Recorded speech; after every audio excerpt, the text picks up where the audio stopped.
اسلام آباد کی ایک مشہور پرائیویٹ یونیورسٹی تھی جس کا نام بلاک سی کہلاتا تھا۔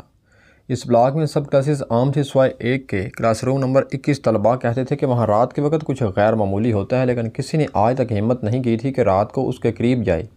زویا ایک ذہین اور نڈر لڑکی تھی جو سوشل میڈیا کے لیے ہارر ویڈیوز بناتی تھی۔ اسے لگا کہ یہ سب باتیں فرضی ہیں۔ اس نے اپنے دوست ارسلان کے ساتھ منصوبہ بنایا کہ وہ رات کو کلاس روم 21 میں ویڈیو بنائیں گے اور دنیا کو دکھائیں گے کہ یہ سب کہانیاں جھوٹ ہیں۔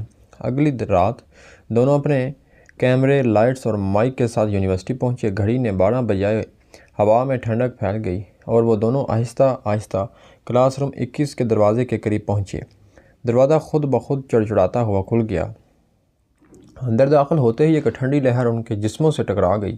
زویا نے ہنستے ہوئے کہا، لگتا ہے یونیورسٹی نے اے سی لگا دیا ہے، مگر ارسلان خاموش تھا۔ کمرے کے ایک کونے میں پرانی کرسی رکھی تھی جس پر کسی نے چاک سے لکھا تھا، حاضر ہوں مگر کون؟ زویا نے موبائل آن کیا اور ریکارڈنگ شروع کی۔ دوستو، ہم اس وقت کلاس 21 میں ہیں۔ اگر کوئی روح یہاں ہے تو ہم تمہیں دکھانا چاہتے ہیں۔ اس کی آواز دیواروں سے ٹکرا کر گونجی۔ اچانک روشنی مدھم پڑ گئی۔ کیمرے کے فریم میں ایک لمحے کے لیے ایک دھندلا سا چہرہ دکھائی دیا جسے کسی نے قریب سے جھانکا ہو۔ ارسلان پیچھے مڑ کر دیکھنے لگا مگر وہاں کچھ نہ تھا۔ زویا نے ہنس کر کہا، یہ ایفیکٹ ہوگا، مگر اس کے چہرے کی ہنسی ڈر میں بدل گئی جب کرسی خود بخود ہلنے لگی۔ اب کمرے کا درجہ حرارت مزید کم ہو چکا تھا۔ ان کے سانسوں سے دھند نکل رہی تھی۔ ارسلان نے دروازے کی طرف بڑھ کر کہا، چلو کافی ہو گیا ہے مذاق، لیکن دروازہ بند تھا، جیسے کسی نے باہر سے تالا لگا دیا ہو۔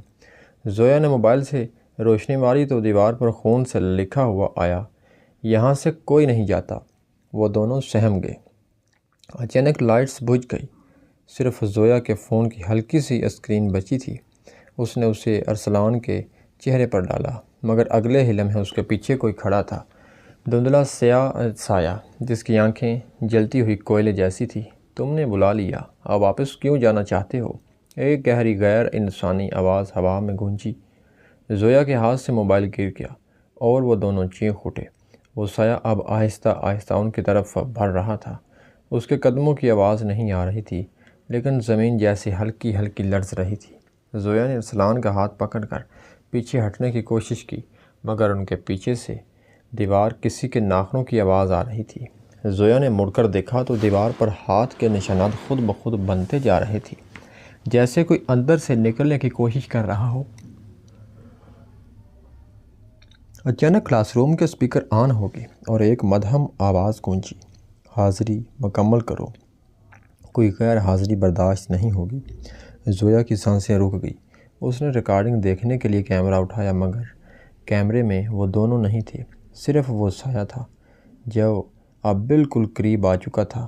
ارسلان نے چیخ کر دروازے پر دھکا دیا اور دروازہ اچانک کھل گیا۔ اب اندھیرے میں ایک سفید کپڑوں میں لپٹی لڑکی نمودار ہوئی جس کا چہرہ خون سے بھرا ہوا تھا اور آنکھیں بالکل سیاہ تھیں۔ وہ دھیرے دھیرے ان کی طرف بڑھ رہی تھی۔ ہانیہ زمین پر گر گئی اور علی نے چیخ کر کہا، ہمیں معاف کر دو، ہم صرف دیکھنے آئے تھے۔ لیکن وہ لڑکی مزید قریب آتی گئی۔ اس کے ہونٹوں پر ایک ہولناک مسکراہٹ تھی۔ اچانک اس نے زور سے چیخ ماری جس سے کمرہ ہل گیا۔ میزیں اور کرسیاں ایک دوسرے سے ٹکرا کر گرنے لگیں۔ علی نے ہانیہ کو اٹھایا اور دیوار کے ساتھ لگ کر آنکھیں بند کر لی۔ چند لمحوں بعد کمرہ مکمل خاموش ہو گیا۔ جب انہوں نے دوبارہ آنکھیں کھولی تو کمرہ بالکل ویران تھا۔ دروازہ کھلا ہوا تھا، لیکن ان دونوں کی ہمت جواب دے چکی تھی۔ وہ بھاگتے ہوئے کمرے سے باہر نکلے اور عہد کیا کہ وہ دوبارہ کبھی اس کلاس روم کے قریب بھی نہیں جائیں گے۔ وہ دونوں بھاگتے ہوئے راہداری میں نکل آئے۔ ہر طرف خاموشی تھی، مگر پیچھے سے کسی کے قدموں کی آواز آ رہی تھی، جیسے کوئی ان کا پیچھا کر رہا ہو۔ زویا نے مڑ کر دیکھا تو کچھ بھی نہ تھا۔ وہ دونوں مرکزی دروازے تک پہنچے، مگر وہ بند تھا۔ ارسلان نے گھبرا کر کہا، ہم اندر پھنس گئے ہیں۔ اچانک سامنے والے شیشے میں ان دونوں کا عکس دکھائی دیا، لیکن عکس میں وہ تنہا نہیں تھے۔ ان کے درمیان وہی سیاہ سایہ کھڑا تھا۔ زویا نے چیخ ماری، شیشہ ٹوٹ گیا اور ہر طرف اندھیرا سا چھا گیا۔ جب روشنی لوٹی تو ارسلان غائب تھا۔ زویا نے اس کا نام پکارا مگر صرف بازگشت سنائی دی۔ پھر ایک آواز آئی، وہ حاضر ہو گیا، اب تمہاری باری ہے۔ صبح یونیورسٹی کے ملازم نے دیکھا کہ کلاس 21 کا دروازہ کھلا ہے اور اندر ایک موبائل پڑا ہے جس میں رات کی ریکارڈنگ موجود تھی۔ ویڈیو میں زویا اور ارسلان دونوں تھے۔ پھر کیمرہ گر گیا اور صرف ایک سایہ فریم میں رہ گیا۔ پولیس نے تحقیقات کی مگر کوئی سراغ نہیں ملا۔ اگلے دن نئے طلباء میں ایک خبر پھیل گئی کہ کلاس 21 میں اب ایک لڑکی کی ہلکی ہنسی اور کسی کے قدموں کی چاپ سنائی دیتی ہے۔ ایک نئے سیشن میں استاد نے غیر ارادی طور پر حاضری لیتے ہوئے کہا، زویا، حارث اور کلاس میں موجود سب طلباء نے حیرت سے ایک دوسرے کو دیکھا کیونکہ وہ دونوں اب کبھی واپس نہیں آئے۔ کلاس روم نمبر 21 اب بھی ہر رات ہلکی روشنی میں جگمگاتا ہے، جیسے کوئی وہاں اپنی آخری حاضری دینے آتا ہو۔